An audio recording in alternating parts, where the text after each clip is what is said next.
Judah said to the Simeonites, their brothers, "Come up with us into the territory allotted to us to fight against the Canaanites. We in turn will go with you into yours." So the Simeonites went with them. When Judah attacked, the Lord gave the Canaanites and Perizzites into their hands, and they struck down 10,000 men at Bezek. It was there that they found Adoni-Bezek and fought against him, putting to rout the Canaanites and Perizzites.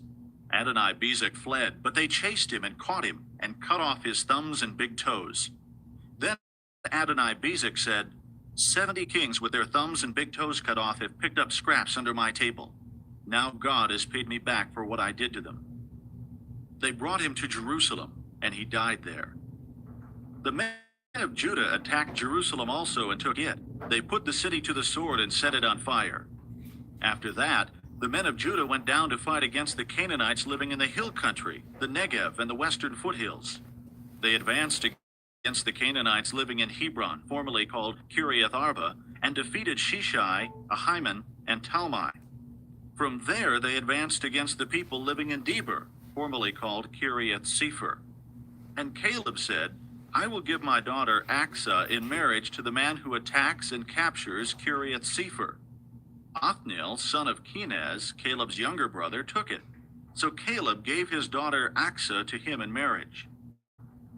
One day when she came to Othniel, she urged him to ask her father for a field. When she got off her donkey, Caleb asked her, "What can I do for you?" She replied, "Do me a special favor. Since you have given me land in the Negev, give me also springs of water." Then Caleb gave her the upper and lower springs.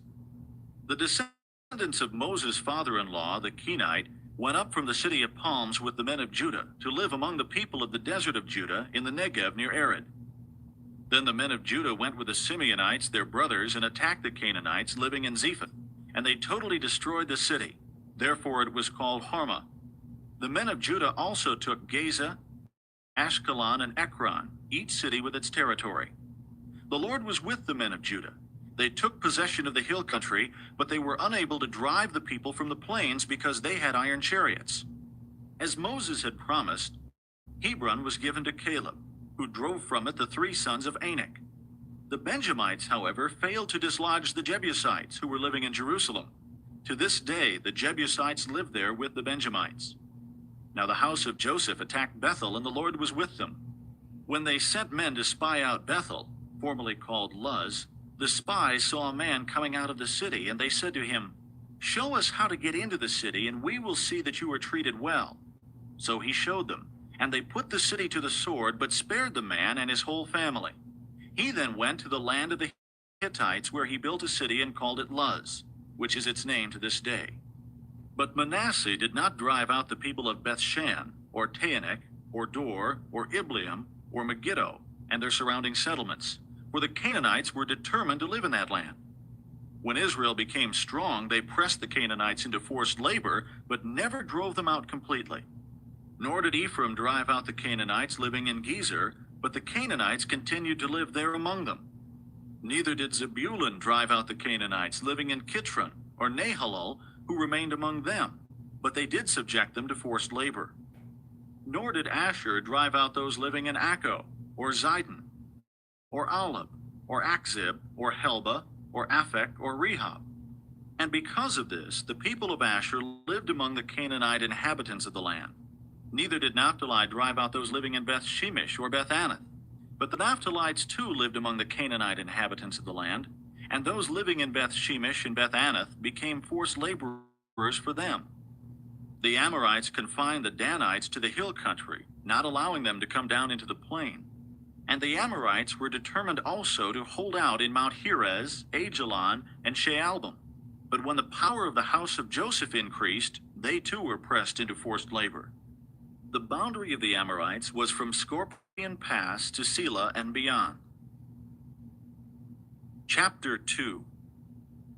The angel of the Lord went up from Gilgal to Bochum and said, "I brought you up out of Egypt and led you into the land that I swore to give to your forefathers. I said, I will never break my covenant with you, and you shall not make a covenant with the people of this land, but you shall break down their altars. Yet you have disobeyed me. Why have you done this? Now therefore I tell you that I will not drive them out before you. They will be thorns in your sides, and their gods will be a snare to you." When the angel of the Lord had spoken these things to all the Israelites, the people wept aloud, and they called that place Bochum.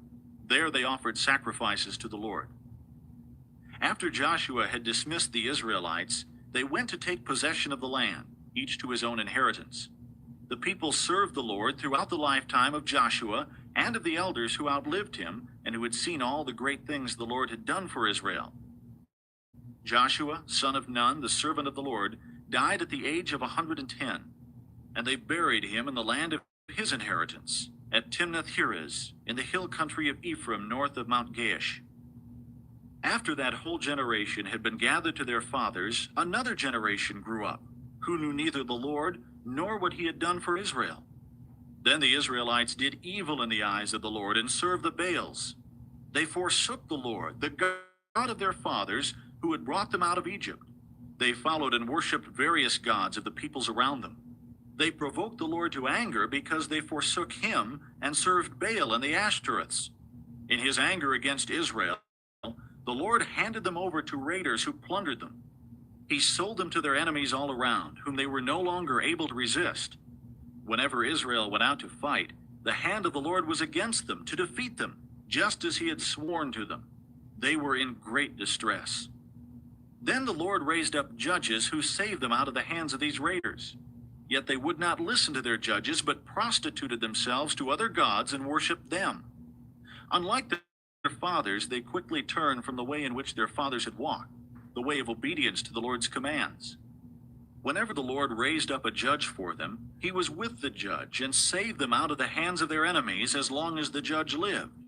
For the Lord had compassion on them, as they groaned under those who oppressed and afflicted them. But when the judge died, the people returned to ways even more corrupt than those of their fathers, following other gods and serving and worshiping them. They refused to give up their evil practices and stubborn ways. Therefore the Lord was very angry with Israel and said, "Because this nation has violated the covenant that I laid down for their forefathers and has not listened to me, I will no longer drive out before them any of the nations Joshua left when he died. I will use them to test Israel and see whether they will keep the way of the Lord and walk in it as their forefathers did." The Lord had allowed those nations to remain. He did not drive them out at once by giving them into the hands of Joshua. Chapter 3. These are the nations the Lord left to test all those Israelites who had not experienced any of the wars in Canaan. He did this only to teach warfare to the descendants of the Israelites who had not had previous battle experience. The 5 rulers of the Philistines, all the Canaanites, the Zidonians, and the Hivites living in the Lebanon mountains, from Mount Baal Hermon to Lebo Hamath. They were left to test the Israelites, to see whether they would obey the Lord's commands, which he had given their forefathers through Moses. The Israelites lived among the Canaanites, Hittites, Amorites, Perizzites, Hivites, and Jebusites. They took their daughters in marriage and gave their own daughters to their sons and served their gods. The Israelites did evil in the eyes of the Lord. They forgot the Lord their God and served the Baals and the Asherahs. The anger of the Lord burned against Israel so that he sold them into the hands of Cushan-Rishathaim, king of Aram-Naharaim, to whom the Israelites were subject for 8 years. But when they cried out to the Lord, he raised up for them a deliverer, Othniel, son of Kenaz, Caleb's younger brother, who saved them. The Spirit of the Lord came upon him so that he became Israel's judge and went to war. The Lord gave Cushan-Rishathaim, king of Aram, into the hands of Othniel, who overpowered him. So the land had peace for 40 years until Othniel, son of Kenaz, died. Once again the Israelites did evil in the eyes of the Lord. And because they did this evil, the Lord gave Eglon, king of Moab, power over Israel. Getting the Ammonites and Amalekites to join him, Eglon came and attacked Israel, and they took possession of the city of palms. The Israelites were subject to Eglon, king of Moab, for 18 years. Again the Israelites cried out to the Lord, and he gave them a deliverer, Ehud, a left-handed man, the son of Gera the Benjamite. The Israelites sent him with tribute to Eglon, king of Moab, Now Ehud had made a double-edged sword about 1.5 feet long, which he strapped to his right thigh under his clothing. He presented the tribute to Eglon, king of Moab, who was a very fat man. After Ehud had presented the tribute, he sent on their way the men who had carried it. At the idols near Gilgal, he himself turned back and said, "I have a secret message for you, O king." The king said, "Quiet," and all his attendants left him. Ehud then approached him while he was sitting alone in the upper room of his summer palace and said, "I have a message from God for you." As the king rose from his seat, Ehud reached with his left hand, drew the sword from his right thigh, and plunged it into the king's belly. Even the handle sank in after the blade, which came out his back. Ehud did not pull the sword out, and the fat closed in over it. Then Ehud went out to the porch. He shut the doors of the upper room behind him and locked them. After he had gone, the servants came and found the doors of the upper room locked. They said, "He must be relieving himself in the inner room of the house." They waited to the point of embarrassment, but when he did not open the doors of the room, they took a key and unlocked them. There they saw their lord fall into the floor, dead. While they waited, Ehud got away. He passed by the idols and escaped to Seirah. When he arrived there, he blew a trumpet in the hill country of Ephraim, and the Israelites went down with him from the hills, with him leading them. "Follow me," he ordered, "for the Lord has given Moab, your enemy, into your hands." So they followed him down, and taking possession of the fords of the Jordan that led to Moab, they allowed no one to cross over. At that time, they struck down about 10,000 Moabites, all vigorous and strong. Not a man escaped. That day Moab was made subject to Israel, and the land had peace for 80 years. After Ehud came Shamgar, son of Anath, who struck down 600 Philistines with an ox goad. He too saved Israel. Chapter 4. After Ehud died, the Israelites once again did evil in the eyes of the Lord. So the Lord sold them into the hands of Jabin, a king of Canaan, who reigned in Hazor. The commander of his army was Sisera, who lived in Harosheth Hagoyim. Because he had 900 iron chariots and had cruelly oppressed the Israelites for 20 years, they cried to the Lord for help. Deborah, a prophetess, the wife of Lapidoth, was leading Israel at that time. She held court under the palm of Deborah between Ramah and Bethel, in the hill country of Ephraim, and the Israelites came to her to have their disputes decided. She sent for Barak, son of Abinoam, from Kedesh in Naphtali, and said to him, "The Lord, the God of Israel, commands you, go, take with you 10,000 men of Naphtali and Zebulun, and lead the way to Mount Tabor. I will lure Sisera, the commander of Jabin's army, with his chariots and his troops, to the Kishon River, and give him into your hands." Barak said to her, "If you go with me, I will go. But if you don't go with me, I won't go." "Very well," Deborah said, "I will go with you. But because of the way you are this, the honor will not be yours. For the Lord will hand Sisera a woman." So Deborah went with Barak to Kedesh, where he summoned Zebulun and Naphtali. 10,000 men followed him, and Deborah also went with him. Now Heber the Kenite had left the other Kenites, the descendants of Hobab, Moses' brother-in-law, and pitched his tent by the great tree in Zaanannim near Kedesh. When they told Sisera that Barak, son of Abinoam, had gone up to Mount Tabor, Sisera gathered together his 900 iron chariots and all the men with him from Harosheth Hagoyim to the Kishon River. Then Deborah said to Barak, "Go. This is the day the Lord has given Sisera into your hands. Has not the Lord gone ahead of you?" So Barak went down Mount Tabor, followed by 10,000 men. At Barak's advance, the Lord routed Sisera and all his chariots and army by the sword. And Sisera abandoned his chariot and fled on foot. But Barak pursued the chariots and army as far as Harosheth Hagoyim. All the troops of Sisera fell by the sword. Not a man was left. Sisera, however, fled on foot to the tent of Jael, the wife of Heber the Kenite, because there were friendly relations between Jabin, king of Hazor, and the clan of Heber the Kenite. Jael went out to meet Sisera and said to him, "Come, my lord, come right in. Don't be afraid." So he entered her tent, and she put a covering over him. "I'm thirsty," he said. "Please give me some water." She opened a skin of milk, gave him a drink, and covered him up. Stand in the doorway of the tent, he told her. If someone comes by and asks you, is anyone here? Say no. But Jael, Heber's wife, picked up a tent peg and a hammer and went quietly to him while he lay fast asleep, exhausted. She drove the peg through his temple into the ground, and he died. Barak came by in pursuit of Sisera, and Jael went out to meet him. Come, she said, I will show you the man you are looking for. So he went in with her, and there lay Sisera with the tent peg through his temple, dead. On that day God subdued Jabin, the Canaanite king, before the Israelites. And the hand of the Israelites grew stronger and stronger against Jabin, the Canaanite king, until they destroyed him. Chapter 5.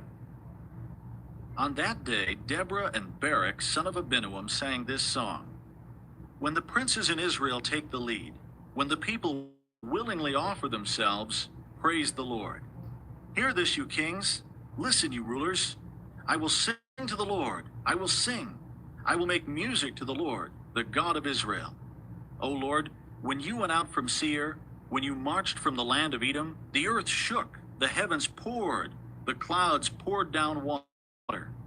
The mountains quaked before the Lord, the one of Sinai, before the Lord, the God of Israel. In the days of Shamgar, son of Anath, in the days of Jael, the roads were abandoned. Travelers took to winding paths.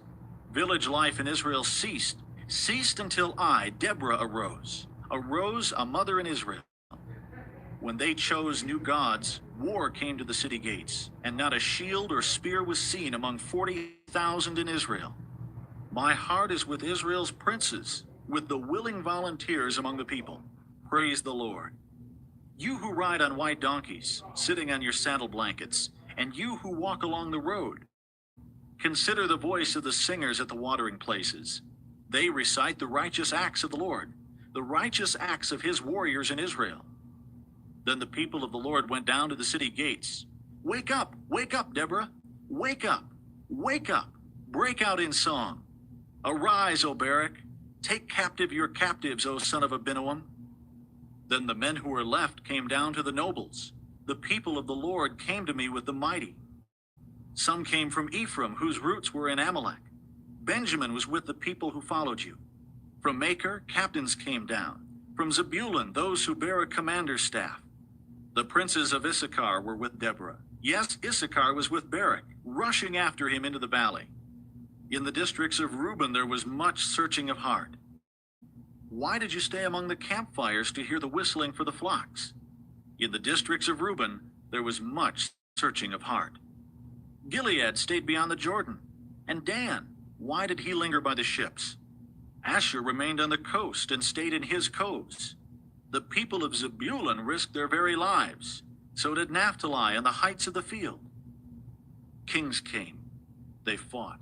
The kings of Canaan fought at Taanach by the waters of Megiddo, but they carried off no silver, no plunder. From the heavens the stars fought. From their courses they fought against Sisera. The river Kishon swept them away. The age-old river, the river Kishon. March on, my soul, be strong. Then thundered the horses' hoofs. Galloping, galloping go his mighty steeds. Curse Meroz, said the angel of the Lord. Curse its people bitterly, because they did not come to help the Lord against the mighty. Most blessed of women be Jael, the wife of Heber the Kenite, most blessed of tent-dwelling women. He asked for water, and she gave him milk. In a bowl fit for nobles she brought him curdled milk. Her hand reached for the tent peg, her right hand for the workman's hammer. She struck Sisera, she crushed his head, she shattered and pierced his temple. At her feet he sank, he fell, there he lay. At her feet he sank, he fell. Where he sank, there he fell, dead. Through the window peered Sisera's mother. Behind the lattice she cried out, Why is his chariot so long in coming? Why is the clatter of his chariots delayed? The wisest of her ladies answer her. Indeed, she keeps saying to herself, Are they not finding and dividing the spoils? A girl or two for each man? Colorful garments as plunder for Sisera? Colorful garments embroidered, highly embroidered garments for my neck? All this as plunder? So may all your enemies perish, O Lord. but may they who love you be like the sun when it rises in its strength. Then the land had peace 40 years. Chapter 6. Again the Israelites did evil in the eyes of the Lord, and for 7 years he gave them into the hands of the Midianites. Because the power of Midian was so oppressive, the Israelites prepared shelters for themselves in mountain clefts, caves, and strongholds.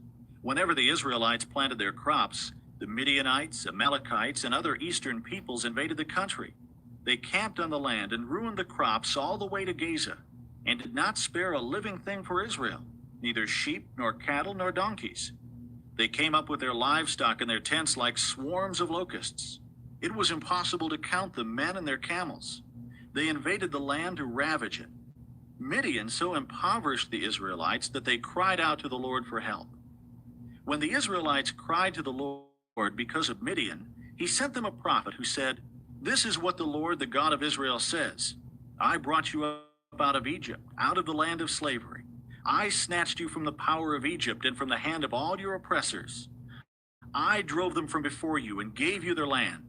I said to you, I am the Lord your God. Do not worship the gods of the Amorites, in whose land you live. But you have not listened to me." The angel of the Lord came and sat down under the oak in Ophrah that belonged to Joash the Abiezrite, where his son Gideon was threshing wheat in a winepress to keep it from the Midianites. When the angel of the Lord appeared to Gideon, he said, "The Lord is with you, mighty warrior." "But sir," Gideon replied, "if the Lord is with us, why has all this happened to us?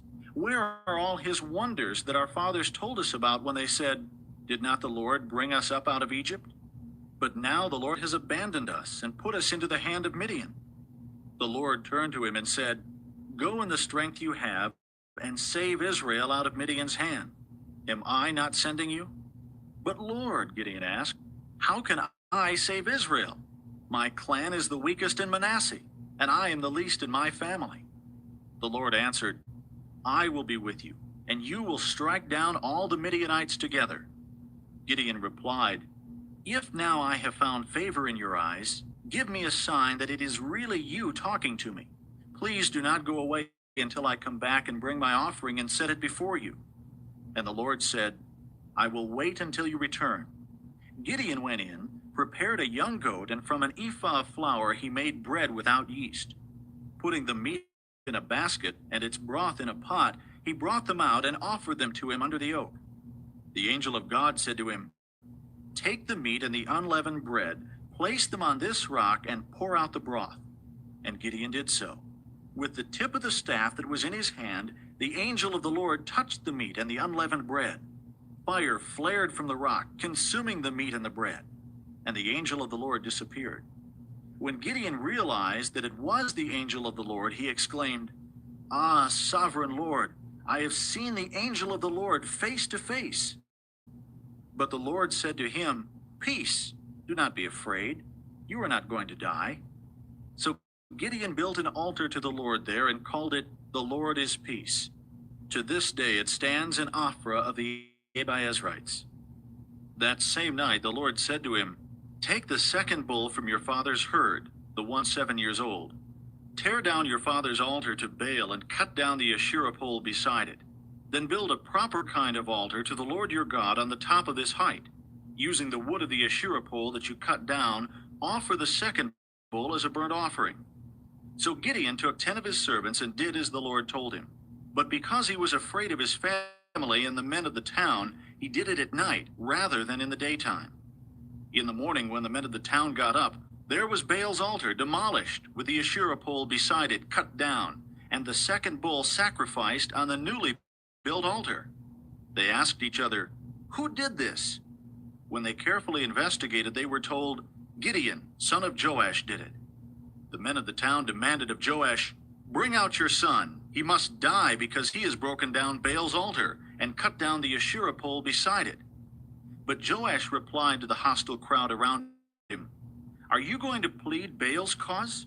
Are you trying to save him? Whoever fights for him shall be put to death by morning. If Baal really is a god, he can defend himself when someone breaks down his altar." So that day they called Gideon Jerubbaal, saying, Let Baal contend with him, because he broke down Baal's altar. Now all the Midianites, Amalekites, and other eastern peoples joined forces and crossed over the Jordan and camped in the valley of Jezreel. Then the Spirit of the Lord came upon Gideon, and he blew a trumpet, summoning the Abiezrites to follow him. He sent messengers throughout Manasseh, calling them to arms, and also into Asher, Zebulun, and Naphtali, so that they too went up to meet them. Gideon said to God, "If you will save Israel by my hand as you have promised, look, I will place a wool fleece on the threshing floor. If there is dew only on the fleece and all the ground is dry, then I will know that you will save Israel by my hand as you said." And that is what happened. Gideon rose early the next day. He squeezed the fleece and wrung out the dew, a bowl full of water. Then Gideon said to God, "Do not be angry with me. Let me make just one more request. Allow me one more test with the fleece. This time, make the fleece dry and the ground covered with dew." That night God did so. Only the fleece was dry, all the ground was covered with dew. Chapter 7. Early in the morning, Jerubbaal, that is Gideon, and all his men camped at the spring of Harod. The camp of Midian was north of them, in the valley near the hill of Moreh.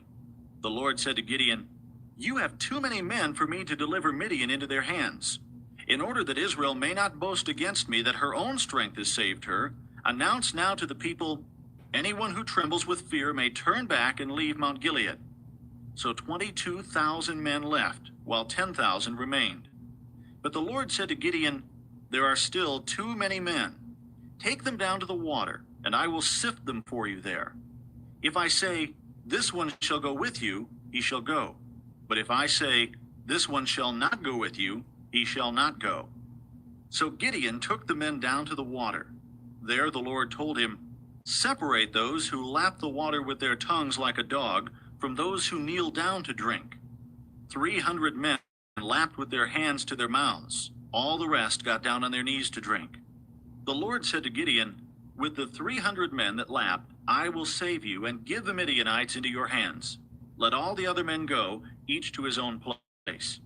So Gideon sent the rest of the Israelites to their tents, but kept the 300, who took over the provisions and trumpets of the others. Now the camp of Midian lay below him in the valley. During that night the Lord said to Gideon, "Get up, go down against the camp, because I am going to give it into your hands. If you are afraid to attack, go down to the camp with your servant Purah, and listen to what they are saying. Afterward you will be encouraged to attack the camp." So he and Purah his servant went down to the outposts of the camp. The Midianites, the Amalekites, and all the other eastern peoples had settled in the valley thick as locusts. Their camels could no more be counted than the sand on the seashore. Gideon arrived just as a man was telling a friend his dream. "I had a dream," he was saying. "A round loaf of barley bread came tumbling into the Midianite camp. It struck the tent with such force that the tent overturned and collapsed." His friend responded, "This can be nothing other than the sword of Gideon, son of Joash, the Israelite. God has given the Midianites and the whole camp into his hands." When Gideon heard the dream and its interpretation, he worshipped God. He returned to the camp of Israel and called out, "Get up! The Lord has given the Midianite camp into your hands." Dividing the 300 men into 3 companies, he placed trumpets and empty jars in the hands of all of them, with torches inside. "Watch me," he told them. "Follow my lead. When I get to the edge of the camp, do exactly as I do. When I and all who are with me blow our trumpets, then from all around the camp blow yours, and shout, 'For the Lord and for Gideon.'" Gideon and the 100 men with him reached the edge of the camp at the beginning of the middle watch, just after they had changed the guard. They blew their trumpets and broke the jars that were in their hands. The 3 companies blew the trumpets and smashed the jars. Grasping the torches in their left hands, and holding in their right hands the trumpets they were to blow, they shouted, "A sword for the Lord and for Gideon." While each man held his position around the camp, all the Midianites ran, crying out as they fled. When the 300 trumpets sounded, the Lord caused the men throughout the camp to turn on each other with their swords. The army fled to Bethshittah toward Zererah, as far as the border of Abel-Meholah near Tabbath. Israelites from Naphtali, Asher, and all Manasseh were called out, and they pursued the Midianites. Gideon sent messengers throughout the hill country of Ephraim, saying, "Come down against the Midianites and seize the waters of the Jordan ahead of them as far as Beth-barah." So all the men of Ephraim were called out, and they took the waters of the Jordan as far as Beth-barah. They also captured 2 of the Midianite leaders, Oreb and Zeb. They killed Oreb at the rock of Oreb and Zeb at the winepress of Zeb. They pursued the Midianites and brought the heads of Oreb and Zeb to Gideon, who was by the Jordan. Chapter 8. Now the Ephraimites asked Gideon, "Why have you treated us like this? Why didn't you call us when you went to fight Midian?" And they criticized him sharply. But he answered them, "What have I accomplished compared to you? Aren't the gleanings of Ephraim's grapes better than the full grape harvest of Abiezer?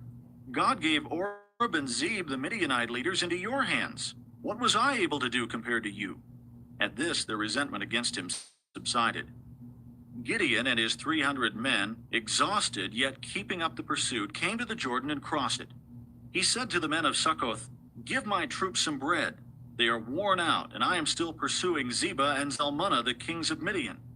But the officials of Succoth said, "Do you already have the hands of Zebah and Zalmunna in your possession?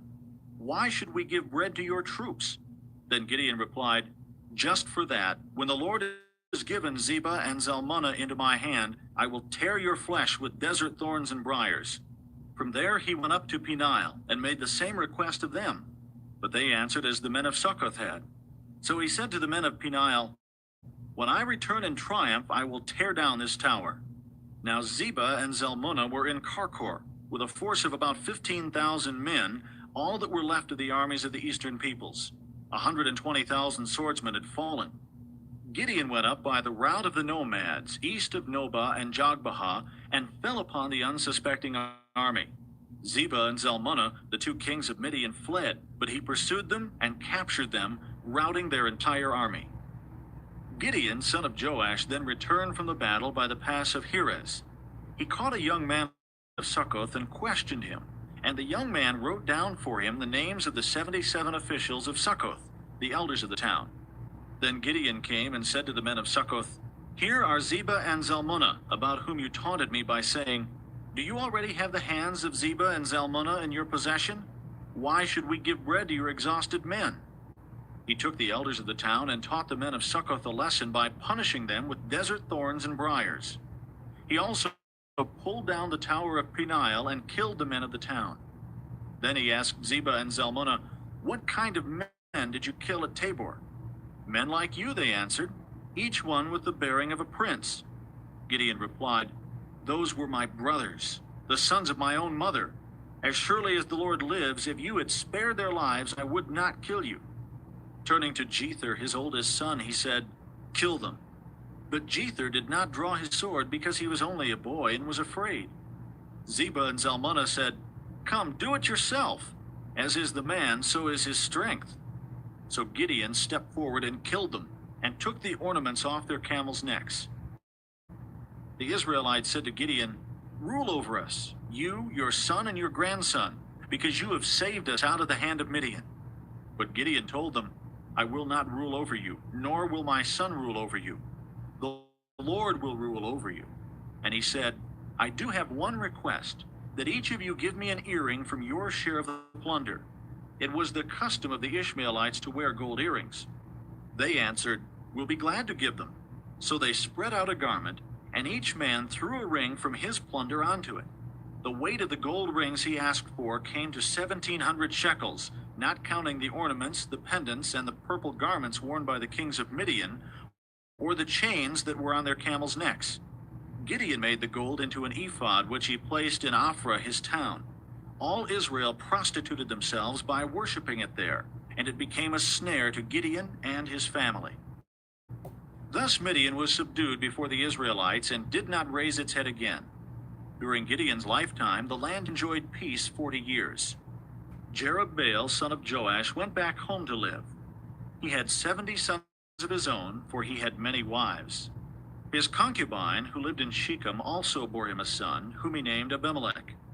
Gideon, son of Joash, died at a good old age and was buried in the tomb of his father Joash in Ophrah of the Abiezrites. No sooner had Gideon died than the Israelites again prostituted themselves to the Baals. They set up Baal-berith as their god, and did not remember the Lord their God, who had rescued them from the hands of all their enemies on every side. They also failed to show kindness to the family of Jerubbaal, that is, Gideon, for all the good things he had done for them. Chapter 9. Abimelech, son of Jerubbaal, went to his mother's brothers in Shechem and said to them and to all his mother's clan, "Ask all the citizens of Shechem, which is better for you, to have all 70 of Jerubbaal's sons rule over you, or just one man? Remember, I am your flesh and blood." When the brothers repeated all this to the citizens of Shechem, they were inclined to follow Abimelech, for they said, "He is our brother." They gave him 70 shekels of silver from the temple of Baal-berith, and Abimelech used it to hire reckless adventurers who became his followers. He went to his father's home in Ophrah, and on one stone murdered his 70 brothers, the sons of Jerubbaal. But Jotham, the youngest son of Jerubbaal, escaped by hiding. Then all the citizens of Shechem and Beth Millo gathered beside the great tree at the pillar in Shechem to crown Abimelech king. When Jotham was told about this, he climbed up on the top of Mount Gerizim and shouted to them, "Listen to me, citizens of Shechem, so that God may listen to you." One day the trees went out to anoint a king for themselves. They said to the olive tree, "Be our king." But the olive tree answered, "Should I give up my oil by which both gods and men are honored to hold sway over the trees?" Next, the trees said to the fig tree, "Come and be our king." But the fig tree replied, "Should I give up my fruit, so good and sweet, to hold sway over the trees?" Then the trees said to the vine, "Come and be our king." But the vine answered, "Should I give up my wine, which cheers both gods and men, to hold sway over the trees?" Finally, all the trees said to the thorn bush, "Come and be our king." The thorn bush said to the trees, "If you really want to anoint me king over you, come and take refuge in my shade. But if not, then let fire come out of the thorn bush and consume the cedars of Lebanon." Now if you have acted honorably and in good faith when you made Abimelech king, and if you have been fair to Jerubbaal and his family, and if you have treated him as he deserves, and to think that my father fought for you, risked his life to rescue you from the hand of Midian, but today you have revolted against my father's family, murdered his 70 sons on a single stone, and made Abimelech, the son of his slave girl, king over the citizens of Shechem because he is your brother, if then you have acted honorably and in good faith toward Jerubbaal and his family today, may Abimelech be your joy, and may you be his too. But if you have not, let fire come out from Abimelech and consume you, citizens of Shechem and Beth Millo, and let fire come out from you, citizens of Shechem and Beth Millo, and consume Abimelech. Then Jotham fled, escaping to Beer, and he lived there because he was afraid of his brother Abimelech. After Abimelech had governed Israel 3 years, God sent an evil spirit between Abimelech and the citizens of Shechem, who acted treacherously against Abimelech.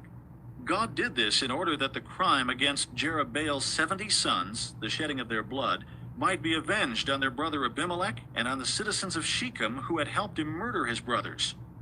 In opposition to him, these citizens of Shechem sent men on the hilltops to ambush and rob everyone who passed by, and this was reported to Abimelech. Now Gaal, son of Ebed, moved with his brothers into Shechem, and its citizens put their confidence in him. After they had gone out into the fields and gathered the grapes and trodden them, they held a festival in the temple of their god. While they were eating and drinking, they cursed Abimelech. Then Gaal, son of Ebed, said, "Who is Abimelech, and who is Shechem that we should be subject to him? Isn't he Jerubbaal's son? And isn't Zebul his deputy? Serve the men of Hamor, Shechem's father. Why should we serve Abimelech? If only this people were under my command, then I would get rid of him. I would say to Abimelech, 'Call out your whole army.'" When Zebul, the governor of the city, heard what Gaal, son of Ebed, said, he was very angry. Under cover, he sent messengers to Abimelech, saying, "Gaal, son of Ebed, and his brothers have come to Shechem and are stirring up the city against you. Now then, during the night, you and your men should come and lie in wait in the fields. In the morning at sunrise, advance against the city. When Gaal and his men come out against you, do whatever your hand finds to do. So Abimelech and all his troops set out by night and took up concealed positions near Shechem in 4 companies. Now Gaal, son of Ebed, had gone out and was standing at the entrance to the city gate just as Abimelech and his soldiers came out from their hiding place. When Gaal saw them, he said to Zebul, "Look, people are coming down from the tops of the mountains." Zebul replied, "You mistake the shadows of the mountains for men." But Gaal spoke up again, "Look, people are coming down from the center of the land, and a company is coming from the direction of the soothsayer's tree." Then Zebul said to him, "Where is your big talk now, you who said, 'Who is Abimelech that we should be subject to him?' Aren't these the men you ridiculed? Go out and fight them." So Gaal led out the citizens of Shechem and fought Abimelech. Abimelech chased him, and many fell wounded in the flight, all the way to the entrance to the gate. Abimelech stayed in Arumah, and Zebul drove Gaal and his brothers out of Shechem. The next day, the people of Shechem went out to the fields, and this was reported to Abimelech. So he took his men, divided them into 3 companies, and set an ambush in the fields. When he saw the people coming out of the city, he rose to attack them. Abimelech and the companies with him rushed forward to a position at the entrance to the city gate. Then 2 companies rushed upon those in the fields and struck them down. All that day Abimelech pressed his attack against the city until he had captured it and killed its people. Then he destroyed the city and scattered salt over it. On hearing this, the citizens in the tower of Shechem went into the stronghold of the temple of Al-Berith. When Abimelech heard that they had assembled there, he and all his men went up Mount Zalmon. He took an axe and cut off some branches, which he lifted to his shoulders. He ordered the men with him, "Quick, do what you have seen me do." So all the men cut branches and followed Abimelech. They piled them against the stronghold and set it on fire over the people inside. So all the people in the tower of Shechem, about 1,000 men and women, also died. Next Abimelech went to Thebez and besieged it and captured it. Inside the city, however, was a strong tower to which all the men and women, all the people of the city, fled. They locked themselves in and climbed up on the tower roof. Abimelech went to the tower and stormed it. But as he approached the entrance to the tower to set it on fire, a woman dropped an upper millstone on his head and cracked his skull. Hurriedly he called to his armor-bearer, "Draw your sword and kill me so that they can't say a woman killed him." So his servant ran him through, and he died. When the Israelites saw that Abimelech was dead, they went home. Thus God repaid the wickedness that Abimelech had done to his father by murdering his 70 brothers. God also made the men of Shechem pay for all their wickedness. The curse of Jotham, son of Jerubbaal, came on them. Chapter 10. After the time of Abimelech, a man of Issachar, Tola, son of Puah, the son of Dodo, rose to save Israel. He lived in Shamir in the hill country of Ephraim. He led Israel 23 years, then he died and was buried in Shamir. He was followed by Jair of Gilead, who led Israel 22 years. He had 30 sons who rode 30 donkeys. They controlled 30 towns in Gilead, which to this day are called Havoth Jair. When Jair died, he was buried in Canaan. Again the Israelites did evil in the eyes of the Lord. They served the Baals and the Ashtoreths, and the gods of Aram, the gods of Zidon, the gods of Moab, the gods of the Ammonites, and the gods of the Philistines. And because the Israelites forsook the Lord and no longer served him, he became angry with them.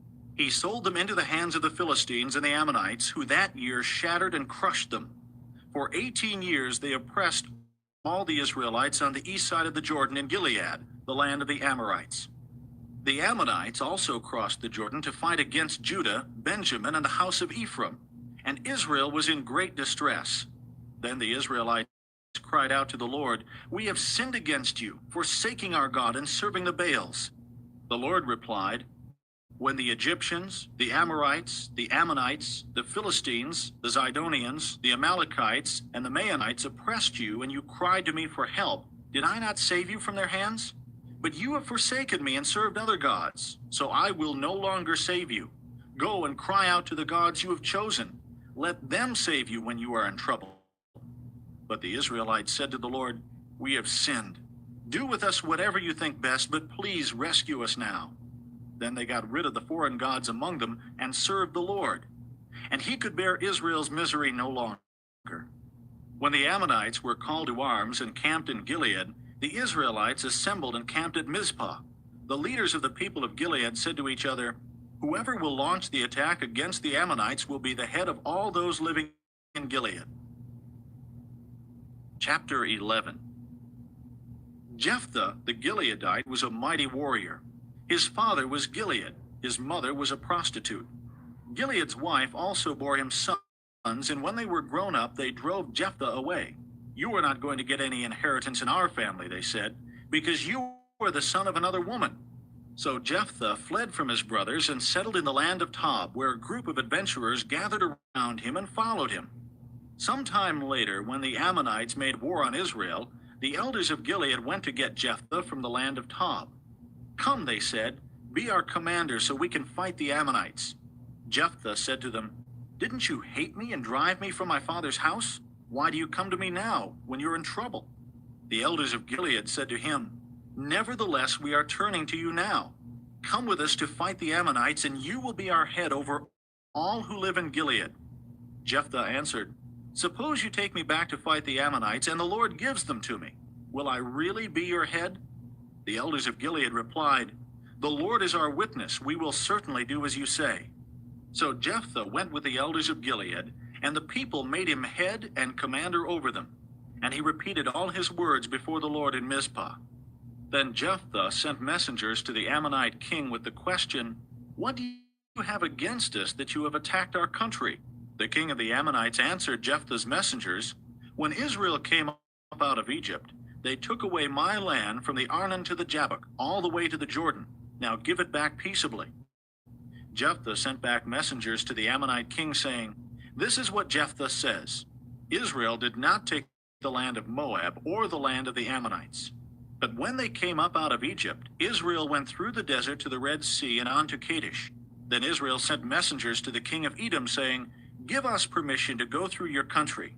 But the king of Edom would not listen. They sent also to the king of Moab, and he refused. So Israel stayed at Kadesh. Next they traveled through the desert, skirted the lands of Edom and Moab, passed along the eastern side of the country of Moab, and camped on the other side of the Arnon. They did not enter the territory of Moab, for the Arnon was its border.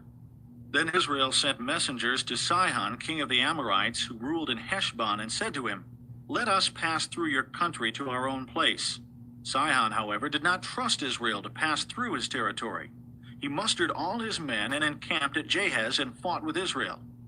Then the Lord, the God of Israel, gave Sihon and all his men into Israel's hands, and they defeated them. Israel took over all the land of the Amorites who lived in that country, capturing all of it, from the Arnon to the Jabbok, and from the desert to the Jordan. Now since the Lord, the God of Israel, has driven the Amorites out before his people Israel, what right have you to take it over? Will you not take what your god Chemosh gives you? Likewise, whatever the Lord our God has given us, we will possess. Are you better than Balak, son of Zippor, king of Moab? Did he ever quarrel with Israel or fight with them? For 300 years Israel occupied Heshbon, Aroer, the surrounding settlements, and all the towns along the Arnon. Why didn't you retake them during that time? I have not wronged you, but you are doing me wrong by waging war against me. Let the Lord, the judge, decide the dispute this day between the Israelites and the Ammonites." The king of Ammon, however, paid no attention to the message Jephthah sent him. Then the Spirit of the Lord came upon Jephthah. He crossed Gilead and Manasseh, passed through Mizpah of Gilead, and from there he advanced against the Ammonites. And Jephthah made a vow to the Lord, "If you give the Ammonites into my hands, whatever comes out of the door of my house to meet me when I return in triumph from the Ammonites will be the Lord's, and I will sacrifice it as a burnt offering." Then Jephthah went over to fight the Ammonites, and the Lord gave them into his hands. He devastated 20 towns from Aroer to the vicinity of Minnith, as far as Abel-Keramim. Thus Israel subdued Ammon. When Jephthah returned to his home in Mizpah, who should come out to meet him but his daughter, dancing to the sound of tambourines. She was an only child. Except for her, he had neither son nor daughter. When he saw her, he tore his clothes and cried, "Oh, my daughter, you have made me miserable and wretched because I have made a vow to the Lord that I cannot break." "My father," she replied, "you have given your word to the Lord. Do to me just as you promised, now that the Lord has avenged you of your enemies, the Ammonites." But grant me this one request, she said. Give me 2 months to roam the hills and weep with my friends, because I will never marry. You may go, he said. And he let her go for 2 months. She and the girls went into the hills and wept because she would never marry. After the 2 months, she returned to her father, and he did to her as he had vowed, and she was a virgin. From this comes the Israelite custom that each year the young women of Israel go out for 4 days to commemorate the daughter of Jephthah the Gileadite. Chapter 12. The men of Ephraim called out their forces, crossed over to Zaphon, and said to Jephthah, "Why did you go to fight the Ammonites without calling us to go with you? We're going to burn down your house over your head." Jephthah answered, "I and my people were engaged in a great struggle with the Ammonites, and although I called, you didn't save me out of their hands. When I saw that you wouldn't help, I took my life in my hands and crossed over to fight the Ammonites, and the Lord gave me the victory over them. Now why have you come up today to fight me?" Jephthah then called together the men of Gilead and fought against Ephraim. The Gileadites struck them down because the Ephraimites had said, "You Gileadites are renegades from Ephraim and Manasseh." The Gileadites captured the fords of the Jordan leading to Ephraim, and whenever a survivor of Ephraim said, "Let me cross over," the men of Gilead asked him, "Are you an Ephraimite?" If he replied, "No," they said, "All right, say Shibboleth." If he said Sibboleth, because he could not pronounce the word correctly, they seized him and killed him at the fords of the Jordan. 42,000 Ephraimites were killed at that time. Jephthah led Israel 6 years. Then Jephthah the Gileadite died and was buried in a town in Gilead. After him, Ibzan of Bethlehem led Israel. He had 30 sons and 30 daughters. He gave his daughters away in marriage to those outside his clan, and for his sons he brought in 30 young women as wives from outside his clan. Ibzan led Israel 7 years. Then Ibzan died and was buried in Bethlehem. After him, Elon the Zebulunite led Israel 10 years. Then Elon died and was buried in Ajalon, in the land of Zebulun. After him, Abdon, son of Hillel from Pirathon, led Israel. He had 40 sons and 30 grandsons who rode on 70 donkeys. He led Israel 8 years. Then Abdon, son of Hillel, died and was buried at Pirathon in Ephraim, in the hill country of the Amalekites. Chapter 13. Again the Israelites did evil in the eyes of the Lord. So the Lord delivered them into the hands of the Philistines for 40 years. A certain man of Zorah named Manoah, from the clan of the Danites, had a wife who was sterile and remained childless. The angel of the Lord appeared to her and said, "You are sterile and childless, but you are going to conceive and have a son. Now see to it that you drink no wine or other fermented drink, and that you do not eat anything unclean, because you will conceive and give birth to a son.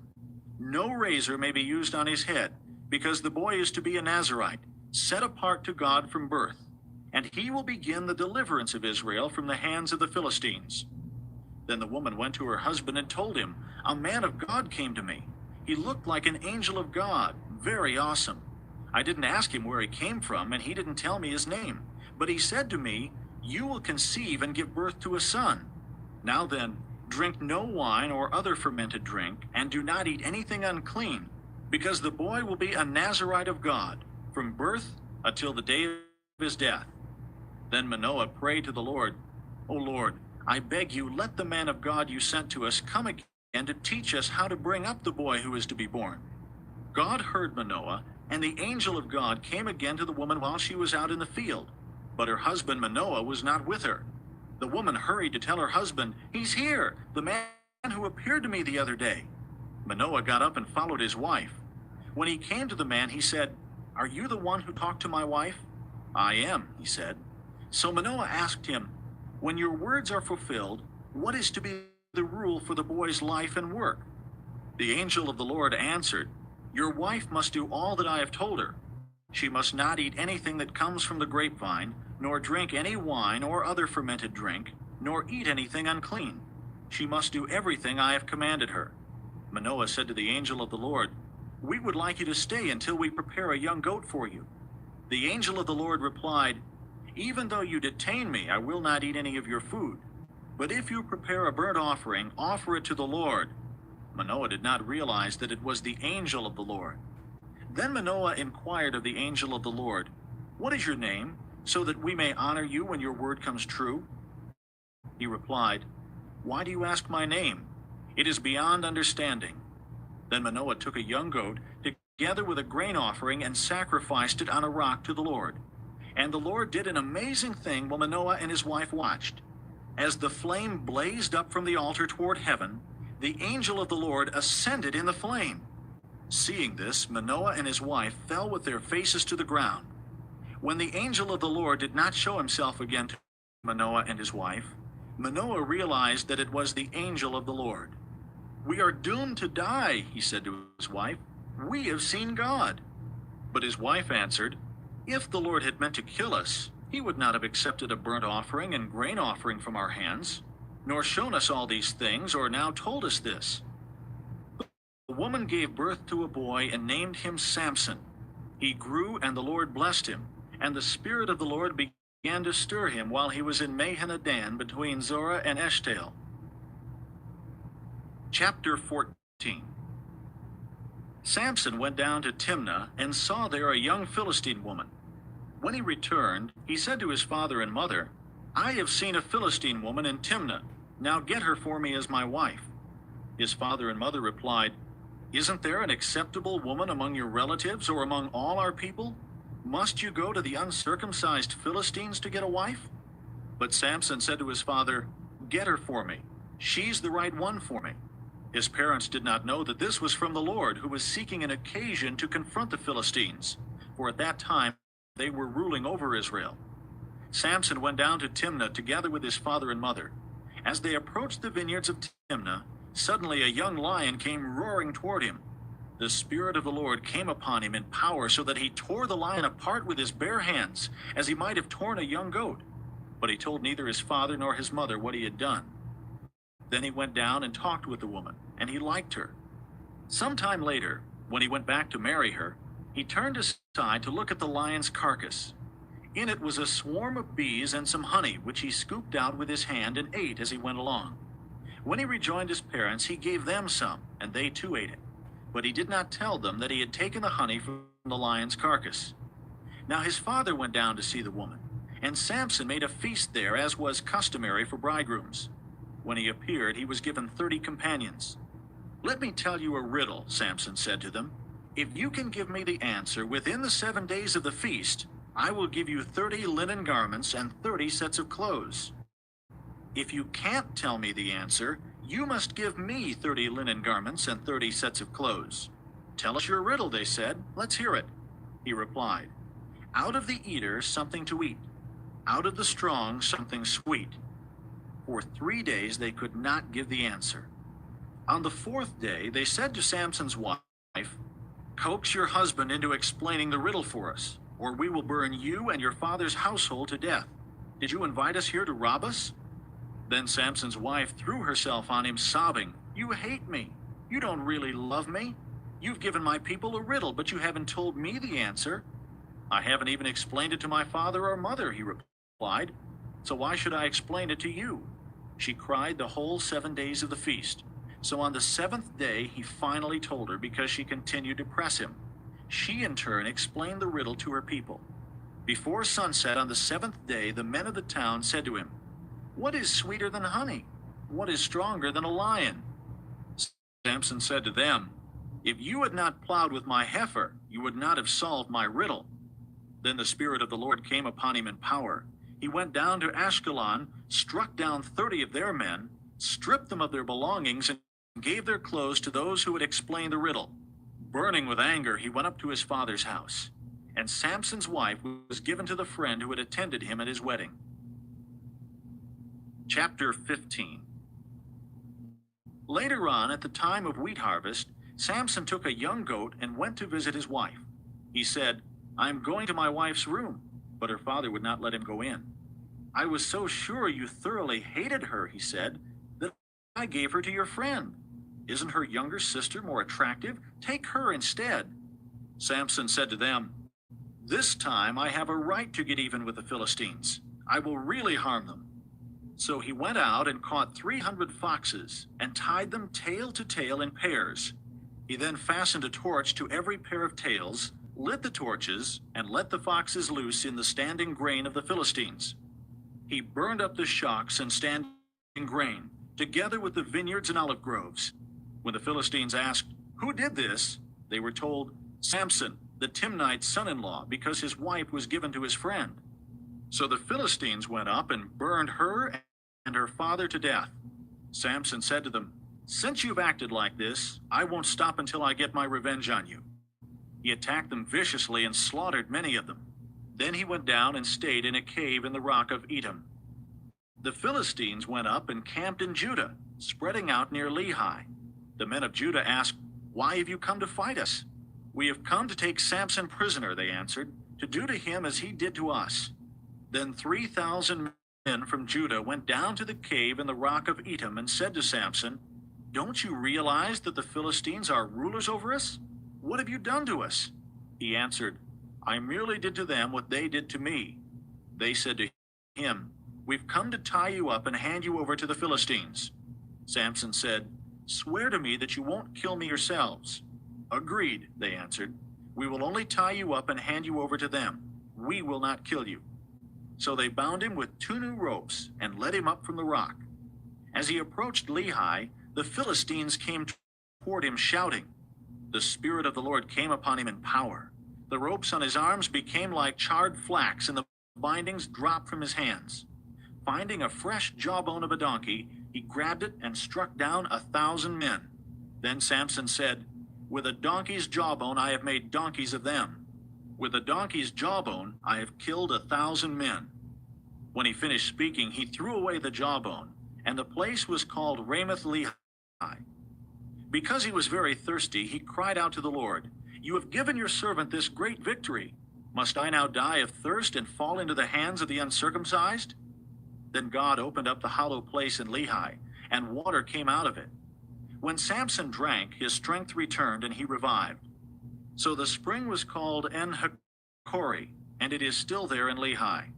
Samson led Israel for 20 years in the days of the Philistines. Chapter 16.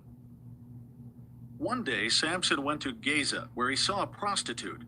He went in to spend the night with her. The people of Gaza were told, "Samson is here." So they surrounded the place and lay in wait for him all night at the city gate. They made no move during the night, saying, "At dawn we'll kill him." But Samson lay there only until the middle of the night. Then he got up and took hold of the doors of the city gate, together with the 2 posts, and tore them loose, bar and all. He lifted them to his shoulders and carried them to the top of the hill that faces Hebron. Sometime later, he fell in love with a woman in the valley of Sorek whose name was Delilah. The rulers of the Philistines went to her and said, "See if you can lure him into showing you the secret of his great strength and how we can overpower him so we may tie him up and subdue him. Each one of us will give you 1,100 shekels of silver." So Delilah said to Samson, "Tell me the secret of your great strength and how you can be tied up and subdued." Samson answered her, "If anyone ties me with 7 fresh thongs that have not been dried, I'll become as weak as any other man." Then the rulers of the Philistines brought her 7 fresh thongs that had not been dried, and she tied him with them. With men hidden in the room, she called to him, "Samson, the Philistines are upon you." But he snapped the thongs as easily as a piece of string snaps when it comes close to a flame. So the secret of his strength was not discovered. Then Delilah said to Samson, "You have made a fool of me. You lied to me. Come now, tell me how you can be tied." He said, "If anyone ties me securely with new ropes that have never been used, I'll become as weak as any other man." So Delilah took new ropes and tied him with them. Then, with men hidden in the room, she called to him, "Samson, the Philistines are upon you." But he snapped the ropes off his arms as if they were threads. Delilah then said to Samson, "Until now you have been making a fool of me and lying to me. Tell me how you can be tied." He replied, "If you weave the 7 braids of my head into the fabric on the loom and tighten it with the pin, I'll become as weak as any other man." So while he was sleeping, Delilah took the 7 braids of his head, wove them into the fabric, and tightened it with the pin. Again she called to him, "Samson, the Philistines are upon you." He awoke from his sleep and pulled up the pin and the loom with the fabric. Then she said to him, "How can you say, 'I love you,' when you won't confide in me? This is the third time you have made a fool of me and haven't told me the secret of your great strength." With such nagging, she prodded him day after day until he was tired to death. So he told her everything. "No razor has ever been used on my head," he said, "because I have been a Nazirite, set apart to God since birth. If my head were shaved, my strength would leave me, and I would become as weak as any other man." When Delilah saw that he had told her everything, she sent word to the rulers of the Philistines, "Come back once more. He has told me everything." So the rulers of the Philistines returned with the silver in their hands. Having put him to sleep on her lap, she called a man to shave off the 7 braids of his hair, and so began to subdue him, and his strength left him. Then she called, "Samson, the Philistines are upon you." He awoke from his sleep and thought, "I'll go out as before and shake myself free." But he did not know that the Lord had left him. Then the Philistines seized him, gouged out his eyes, and took him down to Gaza. Binding him with bronze shackles, they set him to grinding in the prison. But the hair on his head began to grow again after it had been shaved. Now the rulers of the Philistines assembled to offer a great sacrifice to Dagon their god, and to celebrate, saying, "Our God has delivered Samson, our enemy, into our hands." When the people saw him, they praised their God, saying, "Our God has delivered our enemy into our hands, the one who laid waste our land and multiplied our slain." While they were in high spirits, they shouted, "Bring out Samson to entertain us." So they called Samson out of the prison, and he performed for them. When they stood him among the pillars, Samson said to the servant who held his hand, "Put me where I can feel the pillars that support the temple, so that I may lean against them." Now the temple was crowded with men and women. All the rulers of the Philistines were there, and on the roof were about 3,000 men and women watching Samson perform. Then Samson prayed to the Lord, "O sovereign Lord, remember me. O God, please strengthen me just once more, and let me with one blow get revenge on the Philistines for my 2 eyes." Then Samson reached toward the 2 central pillars on which the temple stood. Bracing himself against them, his right hand on the one and his left hand on the other, Samson said, "Let me die with the Philistines." Then he pushed with all his might, and down came the temple on the rulers and all the people in it. Thus he killed many more when he died than while he lived. Then his brothers and his father's whole family went down to get him. They brought him back and buried him between Zorah and Eshtaol in the tomb of Manoah his father. He had led Israel 20 years. Chapter 17. Now a man named Micah from the hill country of Ephraim said to his mother, "The 1,100 shekels of silver that were taken from you, and about which I heard you utter a curse, I have that silver with me. I took it." Then his mother said, "The Lord bless you, my son." When he returned the 1,100 shekels of silver to his mother, she said, "I solemnly consecrate my silver to the Lord. For my son to make a carved image and a cast idol, I will give it back to you." So he returned the silver to his mother, and she took 200 shekels of silver and gave them to a silversmith, who made them into the image and the idol, and they were put in Micah's house. Now this man Micah had a shrine, and he made an ephod and some idols and installed one of his sons as his priest. In those days Israel had no king. Everyone did as he saw fit. A young Levite from Bethlehem in Judah, who had been living within the clan of Judah, left that town in search of some other place to stay. On his way, he came to Micah's house in the hill country of Ephraim. Micah asked him, "Where are you from?" "I'm a Levite from Bethlehem in Judah," he said, "and I'm looking for a place to stay." Then Micah said to him, "Live with me and be my father and priest, and I'll give you 10 shekels of silver a year, your clothes, and your food." So the Levite agreed to live with him, and the young man was to him like one of his sons. Then Micah installed the Levite, and the young man became his priest and lived in his house. And Micah said, "Now I know that the Lord will be good to me, since this Levite has become my priest." Chapter 18. In those days Israel had no king. And in those days, the tribe of the Danites was seeking a place of their own where they might settle, because they had not yet come into an inheritance among the tribes of Israel. So the Danites sent 5 warriors from Zorah and Eshtaol to spy out the land and explore it. These men represented all their clans. They told them, "Go, explore the land." The men entered the hill country of Ephraim and came to the house of Micah, where they spent the night. When they were near Micah's house, they recognized the voice of the young Levite. So they turned in there and asked him, "Who brought you here? What are you doing in this place? Why are you here?" He told them what Micah had done for him and said, "He has hired me and I am his priest." Then they said to him, "Please inquire of God to learn whether our journey will be successful." The priest answered them, "Go in peace. Your journey has the Lord's approval." So the 5 men left and came to Laish, where they saw that the people were living in safety, like the Zidonians, unsuspecting and secure. And since their land lacked nothing, they were prosperous. Also, they lived a long way from the Zidonians and had no relationship with anyone else. When they returned to Zorah and Eshtaol, their brothers asked them, "How did you find things?" They answered, "Come on, let's attack them. We have seen that the land is very good. Aren't you going to do something? Don't hesitate to go there and take it over. When you get there, you will find an unsuspecting people and a spacious land that God has put into your hands, a land that lacks nothing whatever." Then 600 men from the clan of the Danites, armed for battle, set out from Zorah and Eshtaol. On their way, they set up camp near Kiriath Jearim in Judah. This is why the place west of Kiriath Jearim is called Mahanadan to this day. From there, they went on to the hill country of Ephraim and came to Micah's house.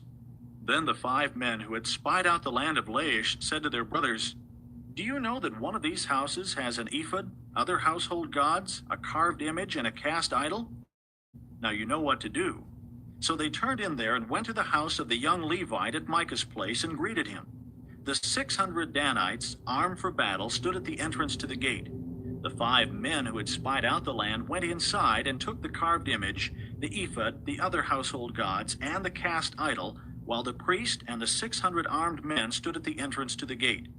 When these men went into Micah's house and took the carved image, the ephod, the other household gods, and the cast idol, the priest said to them, "What are you doing?"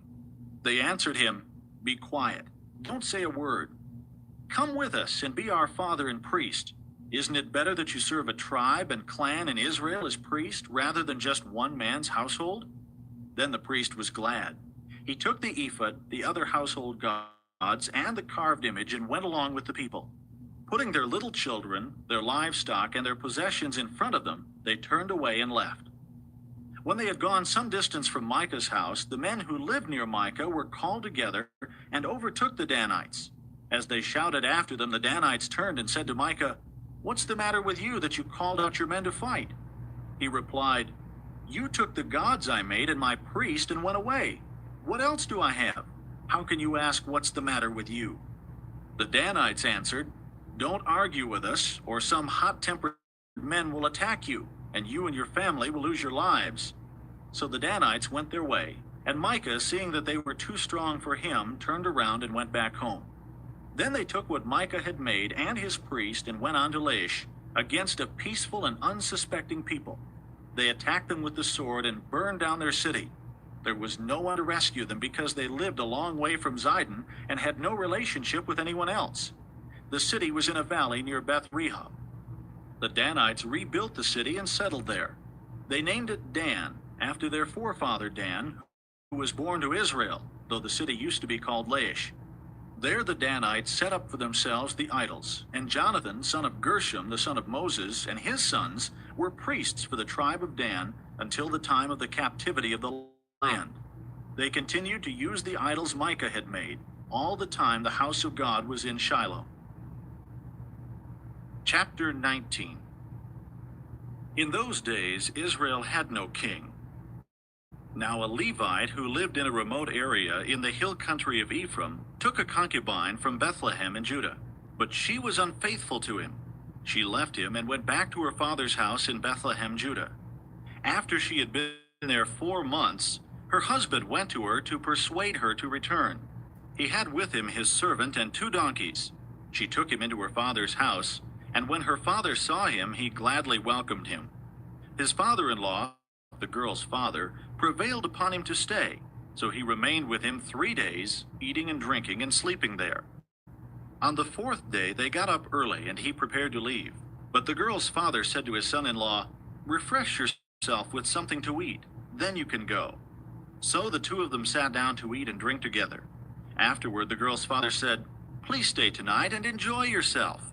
And when the man got up to go, his father-in-law persuaded him. So he stayed there that night. On the morning of the 5th day, when he rose to go, the girl's father said, "Refresh yourself. Wait till afternoon." So the two of them ate together. Then when the man, with his concubine and his servant, got up to leave, his father-in-law, the girl's father, said, "Now look, it's almost evening. Spend the night here. The day is nearly over. Stay and enjoy yourself. Early tomorrow morning you can get up and be on your way home." But, unwilling to stay another night, the man left and went toward Jebus, that is Jerusalem, with his 2 saddle donkeys and his concubine. When they were near Jebus, and the day was almost gone, the servant said to his master, "Come, let's stop at this city of the Jebusites and spend the night." His master replied, "No, we won't go into an alien city whose people are not Israelites. We will go on to Gibeah." He added, "Come, let's try to reach Gibeah or Ramah and spend the night in one of those places." So they went on, and the sun set as they neared Gibeah in Benjamin. There they stopped to spend the night. They went and sat in the city square, but no one took them into his home for the night. That evening, an old man from the hill country of Ephraim, who was living in Gibeah, the men of the place were Benjamites, came in from his work in the fields. When he looked and saw the traveler in the city square, the old man asked, "Where are you going? Where did you come from?" He answered, "We are on our way from Bethlehem in Judah to a remote area in the hill country of Ephraim where I live. I have been to Bethlehem in Judah, and now I am going to the house of the Lord. No one has taken me into his house. We have both straw and fodder for our donkeys, and bread and wine for ourselves, your servants, me, your maidservant, and a young man with us. We don't need anything." "You are welcome at my house," the old man said. "Let me supply whatever you need, only don't spend the night in the square." So he took him into his house and fed his donkeys. After they had washed their feet, they had something to eat and drink. While they were enjoying themselves, some of the wicked men of the city surrounded the house. Pounding on the door, they shouted to the old man who owned the house, "Bring out the man who came to your house so we can have sex with him." The owner of the house went outside and said to them, "No, my friends, don't be so vile. Since this man is my guest, don't do this disgraceful thing. Look, here is my virgin daughter and his concubine. I will bring them out to you now, and you can use them and do to them whatever you wish. But to this man, don't do such a disgraceful thing." But the men would not listen to him. So the man took his concubine and sent her outside to them, and they raped her and abused her throughout the night. And at dawn they let her go. At daybreak the woman went back to the house where her master was staying, fell down at the door, and lay there until daylight. When her master got up in the morning and opened the door of the house and stepped out to continue on his way, there lay his concubine, fallen in the doorway of the house with her hands on the threshold. He said to her, "Get up, let's go." But there was no answer. Then the man put her on his donkey and set out for home. When he reached home, he took a knife and cut up his concubine limb by limb into 12 parts and sent them into all the areas of Israel. Everyone who saw it said, "Such a thing has never been seen or done, not since the day the Israelites came up out of Egypt." Think about it. Consider it. Tell us what to do. Chapter 20. Then all the Israelites from Dan to Beersheba and from the land of Gilead came out as one man and assembled before the Lord in Mizpah. The leaders of all the people of the tribes of Israel took their places in the assembly of the people of God, 400,000 soldiers armed with swords. The Benjamites heard that the Israelites had gone up to Mizpah. Then the Israelites said, "Tell us how this awful thing happened." So the Levite, the husband of the murdered woman, said, "I and my concubine came to Gibeah in Benjamin to spend the night. During the night, the men of Gibeah came after me and surrounded the house, intending to kill me. They raped my concubine, and she died. I took my concubine, cut her into pieces, and sent one piece to each region of Israel's inheritance, because they committed this lewd and disgraceful act in Israel. Now, all you Israelites, speak up and give your verdict." All the people rose as one man, saying, "None of us will go home. No, not one of us will return to his house. But now this is what we'll do to Gibeah. We'll go up against it as the lot directs. We'll take 10 men out of every 100 from all the tribes of Israel, and 100 from 1,000, and 1,000 from 10,000, to get provisions for the army. Then, when the army arrives at Gibeah in Benjamin, it can give them what they deserve for all this vileness done in Israel." So all the men of Israel got together and united as one man against the city. The tribes of Israel sent men throughout the tribe of Benjamin, saying, "What about this awful crime that was committed among you? Now surrender those wicked men of Gibeah so that we may put them to death and purge the evil from Israel." But the Benjamites would not listen to their fellow Israelites. From their towns they came together at Gibeah to fight against the Israelites. At once the Benjamites mobilized 26,000 swordsmen from their towns, in addition to 700 chosen men from those living in Gibeah. Among all these soldiers there were 700 chosen men who were left-handed, each of whom could sling a stone at a hair and not miss. Israel, apart from Benjamin, mustered 400,000 swordsmen, all of them fighting men. The Israelites went up to Bethel and inquired of God. They said, "Who of us shall go first to fight against the Benjamites?" The Lord replied, "Judah shall go first." The next morning the Israelites got up and pitched camp near Gibeah. The men of Israel went out to fight the Benjamites and took up battle positions against them at Gibeah. The Benjamites came out of Gibeah and cut down 22,000 Israelites on the battlefield that day. But the men of Israel encouraged one another and again took up their positions where they had stationed themselves the first day. The Israelites went up and wept before the Lord until evening, and they inquired of the Lord. They said, "Shall we go up again to battle against the Benjamites, our brothers?" The Lord answered, "Go up against them." Then the Israelites drew near to Benjamin the second day. This time, when the Benjamites came out from Gibeah to oppose them, they cut down another 18,000 Israelites, all of them armed with swords. Then the Israelites, all the people, went up to Bethel, and there they sat weeping before the Lord. They fasted that day until evening and presented burnt offerings and fellowship offerings to the Lord. And the Israelites inquired of the Lord. In those days the ark of the covenant of God was there, with Phinehas, son of Eleazar, the son of Aaron, ministering before it. They asked, "Shall we go up again to battle with Benjamin our brother, or not?" The Lord responded, "Go, for tomorrow I will give them into your hands." Then Israel set an ambush around Gibeah.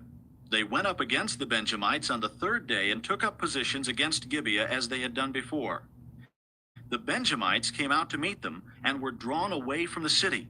They began to inflict casualties on the Israelites as before, so that about 30 men fell in the open field and on the roads, the one leading to Bethel and the other to Gibeah.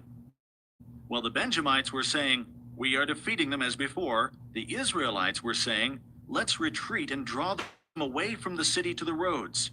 All the men of Israel moved from their places and took up positions at Baal Tamar, and the Israelite ambush charged out of its place on the west of Gibeah. Then 10,000 of Israel's finest men made a frontal attack on Gibeah. The fighting was so heavy that the Benjamites did not realize how near disaster was. The Lord defeated Benjamin before Israel, and on that day the Israelites struck down 25,100 Benjamites, all armed with swords. Then the Benjamites saw that they were beaten. Now the men of Israel had given way before Benjamin because they relied on the ambush they had set near Gibeah. The men who had been in ambush made a sudden dash into Gibeah, spread out, and put the whole city to the sword. The men of Israel had arranged with the ambush that they should send up a great cloud of smoke from the city, and then the men of Israel would turn in the battle.